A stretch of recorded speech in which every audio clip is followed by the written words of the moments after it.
सभी लोग अपने दोनों हाथ जोड़ेंगे, दोनों नेत्रों को बंद करेंगे, रीढ़ की हड्डी को थोड़ा सा सीधा करेंगे और परम पिता परमात्मा का स्मरण। ओम नमः सिद्धिभ्यः।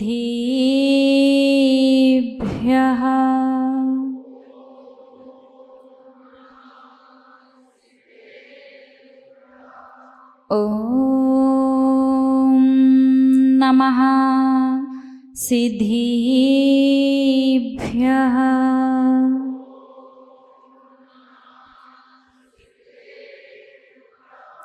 ओम नमः सिद्धिभ्यः।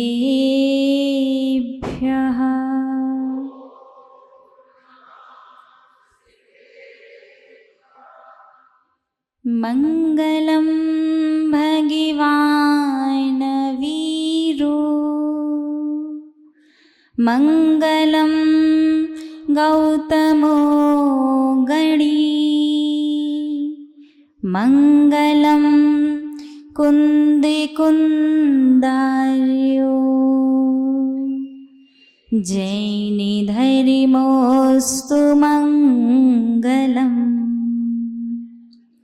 सर्वमंगल मांगल्यं सर्वे कल्याणकारिकं,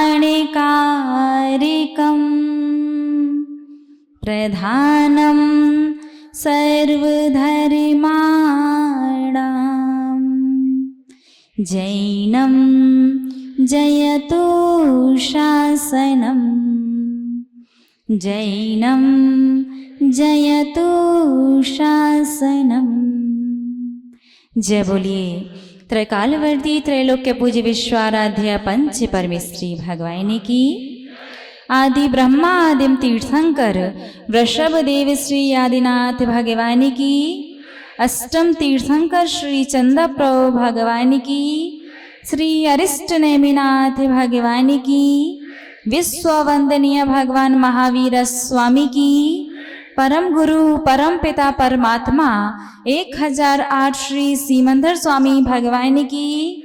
20वीं सदी के प्रथमाचार्य चारित्र चक्रवर्ती आचार्य भगवंत श्री शांति सागर जी मुनि महाराज की। अभीष्ण ज्ञान उपयोगी परम पूज्य आचार्य गुरुदेव श्री वसुनंदी जी मुनि महाराज की। रत्नत्रयधारी तपोधन श्रेष्ठ मम शिक्षा गुरु परम श्रद्धेय गणनीयारिका श्री सौम्यनंदिनी माता जी की। अहिंसा प्रधान श्रीमद जैन धर्म की। परम पूज्य 105 आरिका सुयोग्य नंदिनी माता जी की जय। आरिका संघ की जय। धर्म स्नेही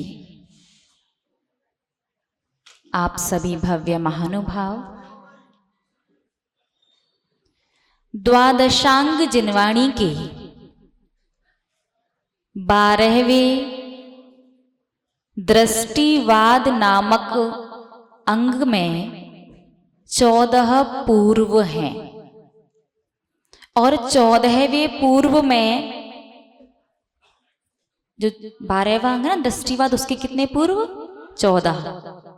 और 14 पूर्व में से 13वां जो पूर्व है क्रिया विशाल नाम का, उस पूर्व में वास्तु विद्या का विस्तार से वर्णन है। समवायांग सूत्र में भी 64 कलाओं का वर्णन है, जिसमें 56 से लेकर के 61, कितने से? 56 से 56 से लेकर के 61, इन 6 कलाओं में वास्तु का विविध प्रकार से वर्णन है। यदि आपको वास्तु का बिल्कुल सही समीचीन ज्ञान प्राप्त करना हो तो अंतिम श्रुत केवली भद्रबाहु स्वामी द्वारा लिखित भद्रबाहु संहिता ग्रंथ को पढ़ना चाहिए, या वीर नंदी आचार्य द्वारा लिखित शिल्प संहिता का भी आप लोग अध्ययन कर सकते हैं।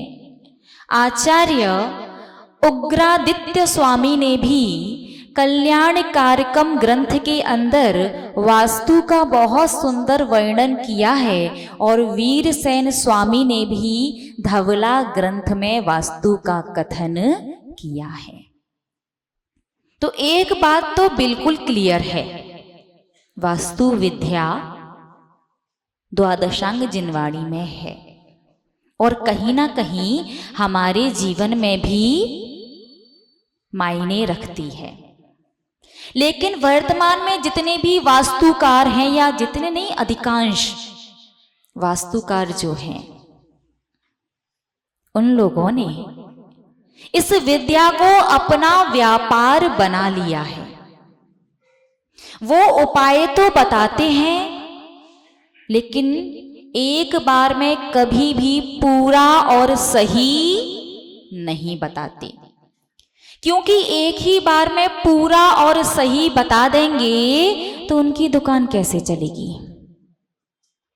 उन्होंने उसे आजीविका बनाया है, उनका घर भी तो चलना चाहिए ना। इसीलिए कई बार तो वो आपको ऐसे ऐसे दोष और ऐसी ऐसी चीजों के बारे में बता देते हैं कि आपको लगता है सच में ये परेशानी तो है। तो क्या करें, तोड़ फोड़ में लग जाते, इसको यहां बदलो, उसको वहां बदलो, वहां बदलो, और बदलने के चक्कर में जीवन भी बदल जाता है। हमारे आचार्य भगवंत शास्त्रों में कहते हैं वास्तु मायने रखता है, लेकिन कितना, कल बताया था ना 20%। क्या बातें ध्यान से सुनते सभी लोग। 20%, 80% हमारे स्वयं का कर्म, हमारा स्वयं का उपादान मायने रखता है। तो 20% भी आज के हिसाब से बहुत ज्यादा है कि कंपटीशन इतना ज्यादा है, आधा % से रह जाते हैं। तो वास्तु में बहुत सारी चीजें होती हैं, लेकिन आपको ध्यान कितनी चीजों पर देना है, विशेष रूप से 5 चीजें। पहली, मुख्य द्वार, पहली चीज मुख्य द्वार। दूसरी, रसोई घर। तीसरी, दक्षिण दिशा। चौथी, लेट बाथ, बाथरूम और शौच का स्थान।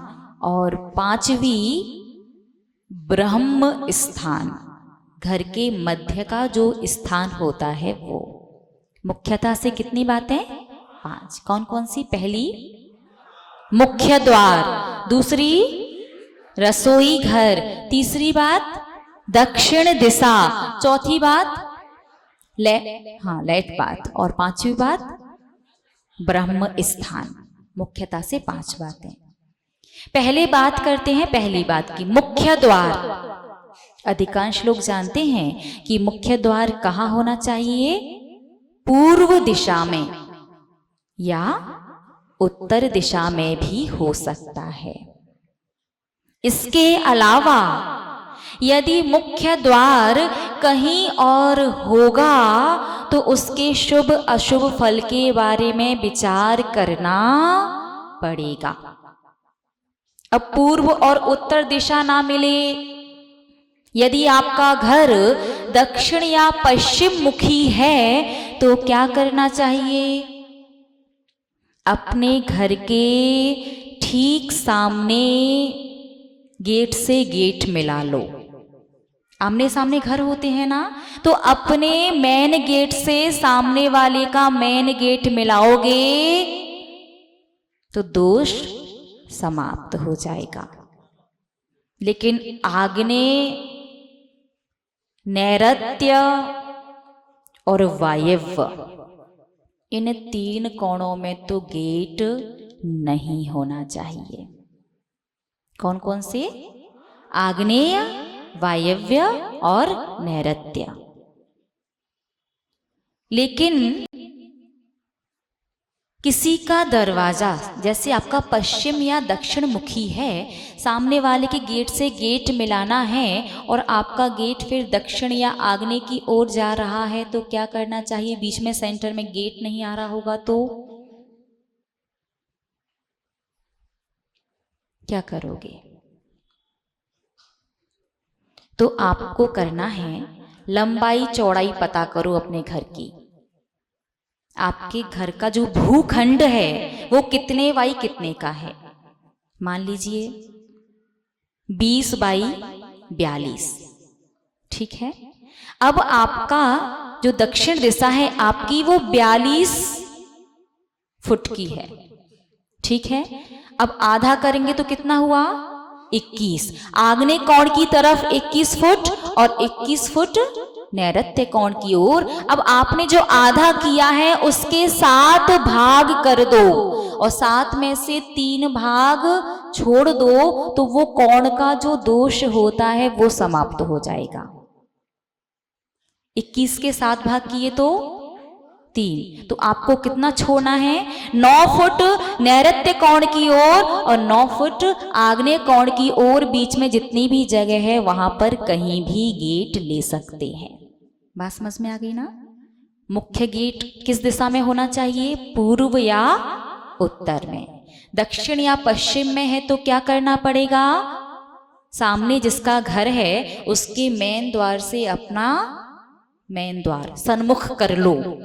लेकिन सन्मुख करने के चक्कर में वायव्य नैऋत्य या आग्नेय की ओर जा रहा होगा तो क्या करना पड़ेगा? जितनी भी आपकी लंबाई है उसका आधा करो और आधे के 7 भाग करो और 7 में से 3 भाग छोड़ करके बीच का जो हिस्सा है उसमें गेट बना सकते हैं।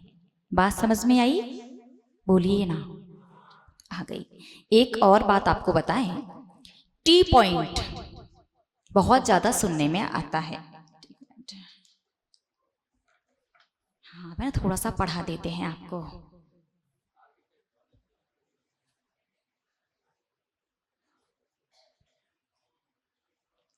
जैसे मान लीजिए ये किसी का घर है, ठीक है।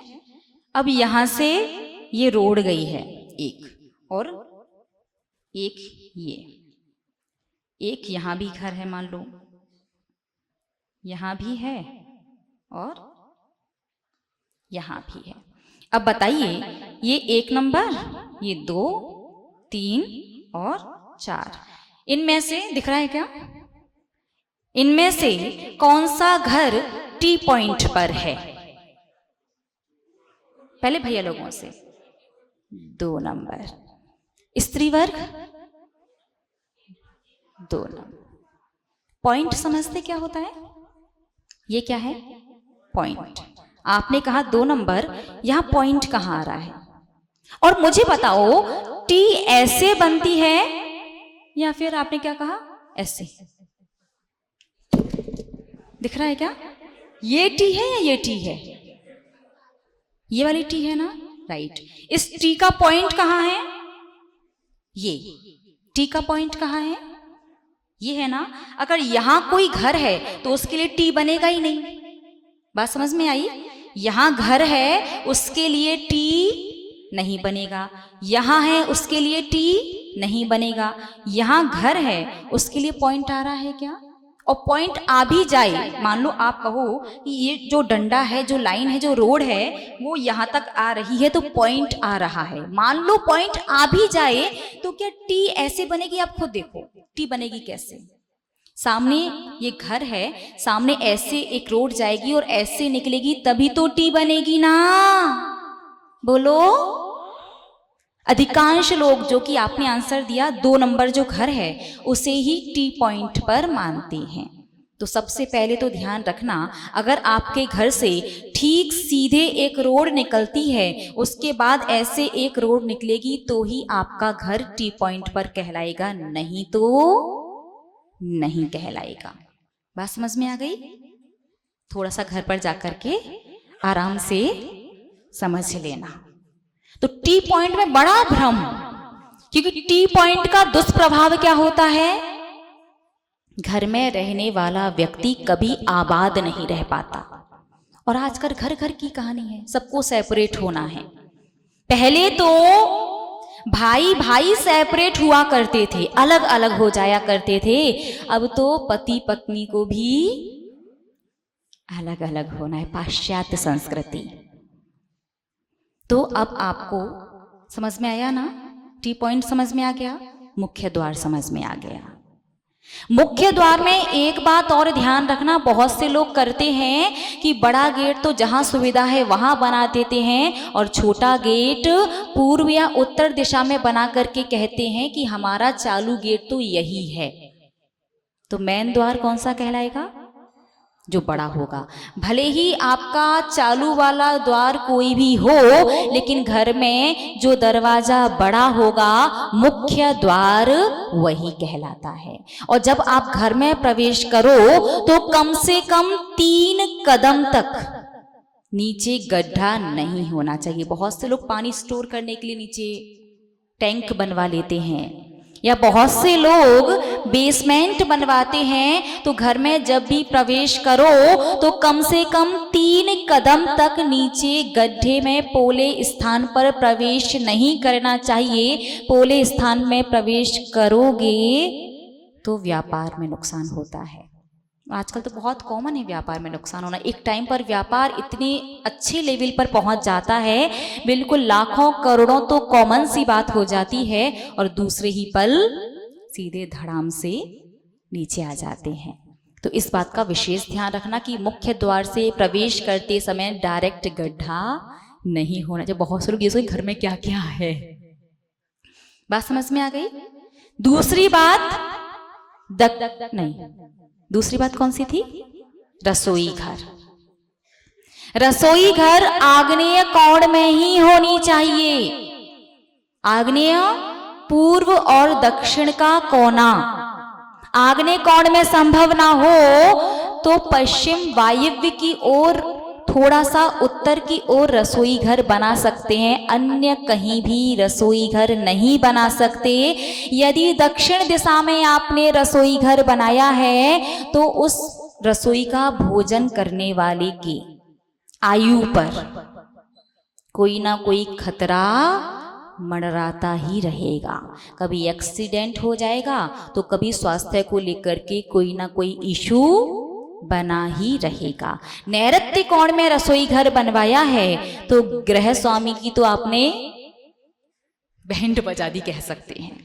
गृह स्वामी इतना ज्यादा परेशान रहेगा। आप कहते ना कि कभी कभी घर में प्रवेश करते हैं तो नेगेटिव थॉट्स आते हैं, कभी कभी तो किसी किसी के मन में इस हद तक नकारात्मकता आ जाती है कि सुसाइड करने तक का बहुत बार मन हो जाता है।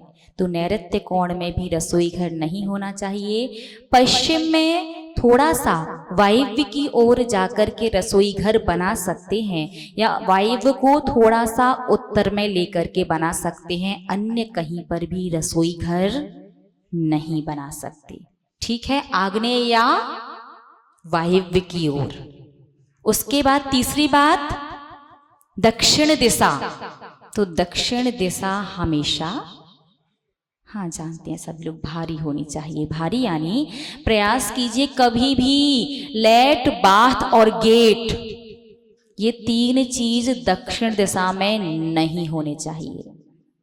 आवश्यकता पड़े तो कभी खिड़की बनवा लेना, लेकिन गेट बिल्कुल भी नहीं बनवाना।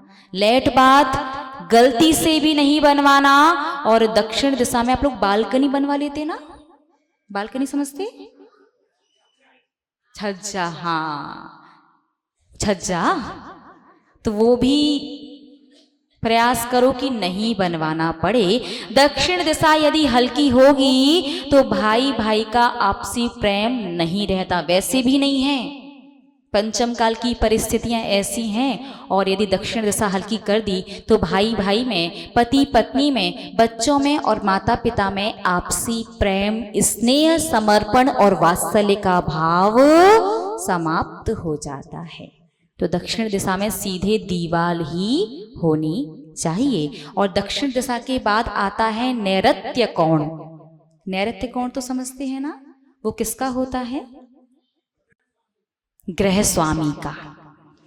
तो दक्षिण दिशा भारी और नैऋत्य कोण हमेशा ऊंचा होना चाहिए। नैऋत्य कोण कैसा होना चाहिए? ऊपर छत पर यदि आपको कहीं भी कुछ बनवाना है पानी की टंकी के अलावा, तो सबसे पहले छोटा सा कमरा बनवाते ना बहुत सारे लोग, तो वो नैऋत्य कोण में ही बनवाना। अन्य कहीं बनवाओगे, नैऋत्य कोण यदि नीचा हो जाएगा तो वो गृह स्वामी के शारीरिक और मानसिक स्वास्थ्य पर बहुत विपरीत प्रभाव छोड़ेगा। तीसरी ये बात ध्यान रखना, नैऋत्य कोण हमेशा ऊंचा और दक्षिण दिशा भारी। आपको यदि झंडा भी लगाना पड़े और समझ में नहीं आ रहा है तो कहाँ लगा देना? नैऋत्य कोण में। यदि आपने छत पर कोई भी कुछ भी कंस्ट्रक्शन का काम नहीं करवाया है, कुछ भी नहीं बनवाया है, तो आप नैऋत्य कोण पर झंडा लगा करके उसे थोड़ा सा ऊंचा कर सकते हैं। उसके बाद लेट बाथ। लेट बाथ कहाँ होनी चाहिए? ये तो जानते होंगे कहाँ होना चाहिए। हाँ, वायव्य कोण और पश्चिम दिशा की ओर, थोड़ा सा, पूरा तो नहीं, लेकिन वायव्य कोण जहां तक उत्तर दिशा में जाता है वहां तक भी बाथरूम और शौच का स्थान बनाया जा सकता है। लेकिन लेट बाथ कभी भी ना तो आग्नेय कोण में हो, ना दक्षिण दिशा में हो, और ना ही सीढ़ियों के नीचे। अधिकांश लोग सीढ़ियों के नीचे के स्थान को लेट बाथ के लिए यूज करते हैं। तो सीढ़ी के नीचे का स्थान स्टोर रूम के रूप में यूज कर सकते हैं। एक्स्ट्रा सामान जो भी रखना है वो आप रख सकते हैं। लेट बाथ बनाओगे तो सिर संबंधी रोग बीमारियां होती हैं, इसलिए सीढ़ी के नीचे लेट बाथ नहीं बनाना है। और पांचवी चीज होती है ब्रह्म स्थान, यानी आपके घर में आप उसका पूरा माप करें और बीच का जो स्थान निकाला जाता है, बीच में जो स्थान होता है वो ब्रह्म स्थान है। ब्रह्म स्थान में सीढ़ियां शुरू नहीं होनी चाहिए। बहुत से लोग घर के बीचों बीच में से सीढ़ी शुरू करते हैं। ब्रह्म स्थान में सीढ़ियां शुरू ना हो, ब्रह्म स्थान के नीचे किसी भी प्रकार का गड्ढा ना हो, उसमें नीचे कोई पिलर ना हो, और ब्रह्म स्थान पर कभी भी दंपति का कमरा नहीं होना चाहिए। वहां पर आप ड्राइंग रूम, बैठक बोलते ना, उठने बैठने का या खाने खाना वाला जो स्थान होता है वो बना सकते हैं। इतना सा वास्तु है, इससे ज्यादा दिमाग नहीं लगाना है। बात समझ में आ गई? थोड़ी थोड़ी, बाकी घर पे जाके समझ लेना। अब बात करते हैं उस विषय के बारे में कि इसके अलावा भी वास्तु में बहुत सारी चीजें होती हैं जिन्हें ध्यान में रखना चाहिए। लेकिन आप कितना भी प्रयास करो, 40% से ज्यादा आप वास्तु के हिसाब से अपना मकान बनवा ही नहीं सकते। ज्यादा से ज्यादा आप अति कर भी दोगे तो कितना परसेंट वास्तु के हिसाब से बन सकता? 40%। 60% अभी भी कहीं ना कहीं कोई ना कोई किसी ना किसी प्रकार का दोष बनता ही रहेगा। तो हमारे आचार्य भगवंत ने कहा है 5 चीजें तुम ध्यान से अपने घर में चेक कर लो। यदि ये चीजें गड़बड़ हैं तो जितना और जहां तक संभव हो इन्हें सुधार लो। इसके अलावा किसी भी प्रकार का कोई भी वास्तु दोष यदि आपके घर में बनता है तो आपको जिन मंदिर में आकर के मूल नायक भगवान की वेदी के सामने धुले हुए चावलों से सीधा साथिया बनाना है। स्वस्तिक, इसे थोड़ा सा साफ कर दीजिए।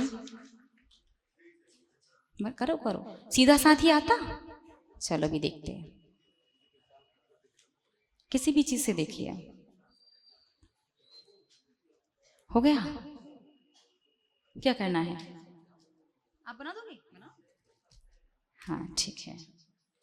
स्वस्तिक, आपने यदि कभी देखा हो जब भी गृह प्रवेश होता है, चाहे दुकान का हो या कहीं का भी, सबसे पहले दीवार पर क्या बनाते हैं? साथिया। क्यों? क्योंकि वास्तु में साथिये का सबसे बड़ा और महत्व है, बहुत ज्यादा। आपने देखा है मंदिर में भी आते हैं, पूजन करते हैं तो क्या बनाते हैं? थाली पर स्वस्तिक। अभिषेक करते हैं तो कलश पर स्वस्तिक। लेकिन इतने स्वस्तिक बनाने के बाद भी घर पर जो वास्तु दोष है उसका प्रभाव आपके जीवन में कम नहीं हो रहा है। क्यों? क्योंकि स्वस्तिक तो बनाते हो लेकिन सीधा नहीं बनाते। शायद सीधा स्वस्तिक कैसे बनता है, कोई बताएगा क्या? सबसे पहले ऊपर से नीचे या नीचे से ऊपर? नीचे से ऊपर। ठीक है, तो सबसे पहले अपन नीचे से ऊपर गए। अब इसके बाद यहां जाना है, यहां या बीच में? बहुत से लोग कहते हैं क्रॉस नहीं करना है। क्या कहते हैं? क्रॉस नहीं करना। मुझे बताओ क्रॉस कौन सा है दोनों में से, पहला या दूसरा? पक्का ना? तो यहां पर जो आपने ये किया है ये क्रॉस है या प्लस? पक्का? तो ध्यान रखना, सबसे पहले नीचे से ऊपर जाना है, उसके बाद किस ओर से किस ओर जाओगे? बाएं ओर से दाहिनी। अच्छा, आप और हम अपोजिट बैठे हैं तो गड़बड़ हो रहा होगा मामला, है ना? जो हमारा बायां है वो आपका दायां। तो आपके हिसाब से बताते हैं, हम कंफ्यूज ना हो जाएं बस। सबसे पहले नीचे से ऊपर, ठीक है? फिर आपका बायां कहाँ है? यहाँ, ठीक है ना? फिर बाईं ओर से दाईं ओर जाना है। अब इसके बाद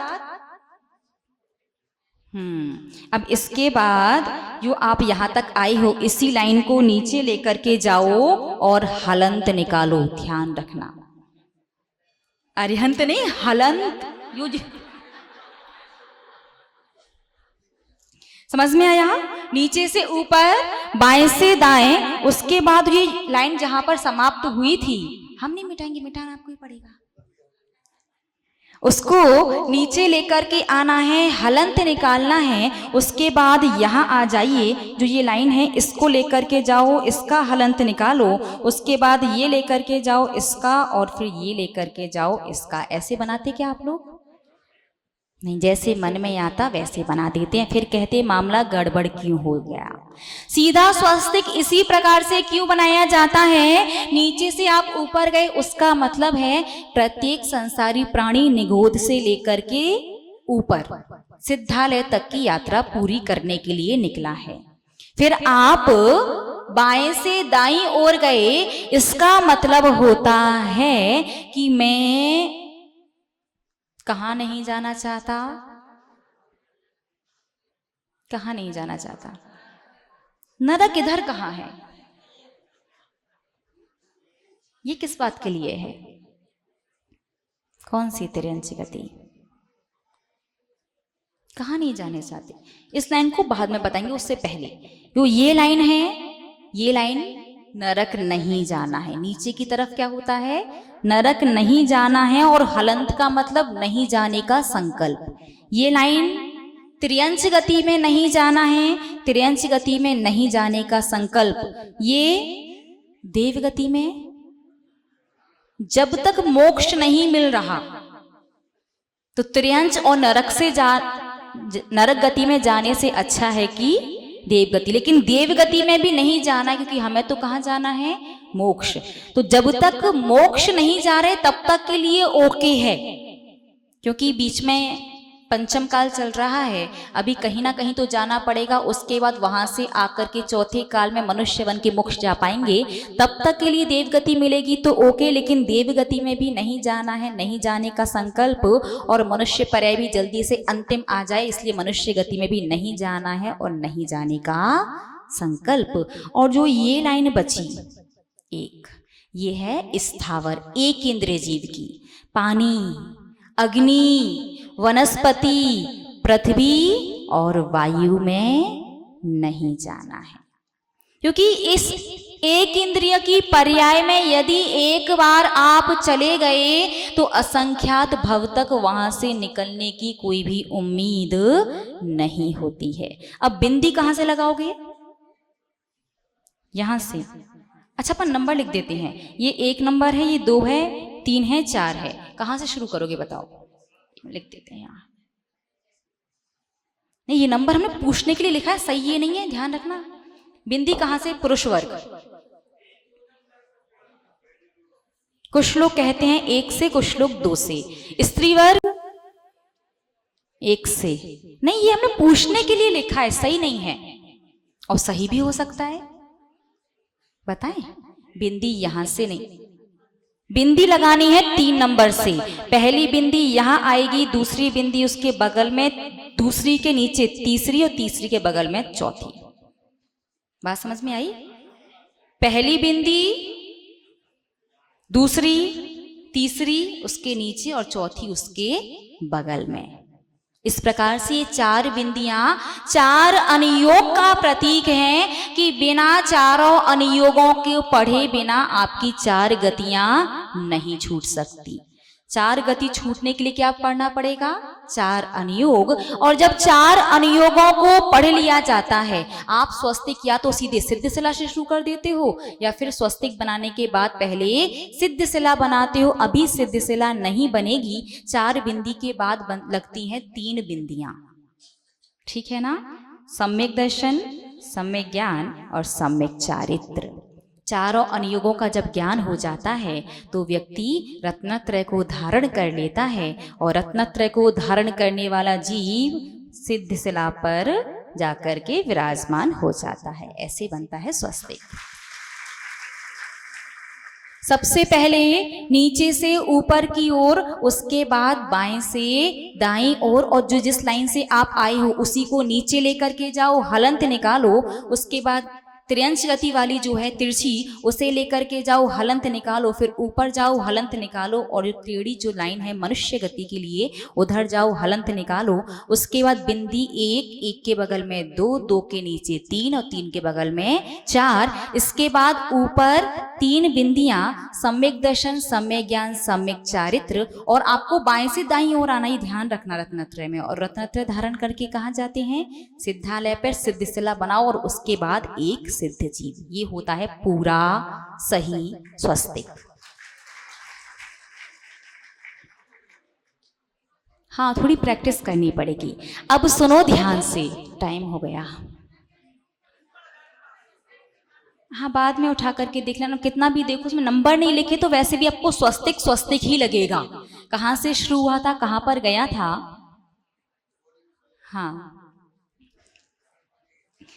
एक बात ध्यान रखना, आप लोग चाहे कलश पर स्वस्तिक बनाएं या पूजन की थाली में, आपको इसी प्रकार से स्वस्तिक बनाना है। और आपको यदि लगता है कि किसी भी प्रकार का वास्तु दोष का प्रभाव आपके ऊपर, आपके परिवार के ऊपर यदि आ रहा है, किसी भी प्रकार का वास्तु दोष जो आपके घर में बन रहा है लेकिन बिना तोड़ फोड़ के उसका समाधान दिखाई नहीं दे रहा, तो आपको कोई भी एक अच्छे शुभ मुहूर्त में, ध्यान रखना, शुभ मुहूर्त में 6 महीने के लिए नियम लेना है कि जिस भी मंदिर में जाओगे उस मंदिर के मूल नायक भगवान के सामने जो द्रव्य चढ़ाने की टेबल होती है, उस टेबल पर चावल से, चाहे सफेद या पीले, दोनों प्रकार के चावल ले सकते हैं, चावल से सीधा स्वस्तिक बनाना है। एक दिन भी छूटना नहीं चाहिए। और स्वस्तिक बनाना है उस घर के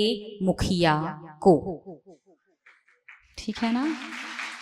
और जिस दिन बाई चांस मुखिया किसी आवश्यक कार्य से कहीं बाहर जाता है, जहां पर जिन मंदिर तो है लेकिन वो दिगंबर वाला नहीं है, तो उनकी जो श्रीमती जी हैं, अर्धांगिनी कहलाती ना, आधा पूरा चाहिए होता है उन्हें, तो उस अनुपस्थिति में उनकी श्रीमती जी सीधा स्वस्तिक बना सकती हैं। इस प्रकार से स्वस्तिक का और भी विशेष महत्व होता है। और क्या महत्व है मनुष्य जीवन में, और किस प्रकार का स्वस्तिक, एक चंदन का स्वस्तिक होता है, एक केसर का स्वस्तिक होता है, एक हल्दी का स्वस्तिक होता है, और एक रोली का स्वस्तिक होता है। सभी प्रकार के स्वस्तिक का अपना अलग अलग महत्व है। उसके लिए आप लोगों को पढ़ना है वीर नंदी आचार्य की शिल्प संहिता,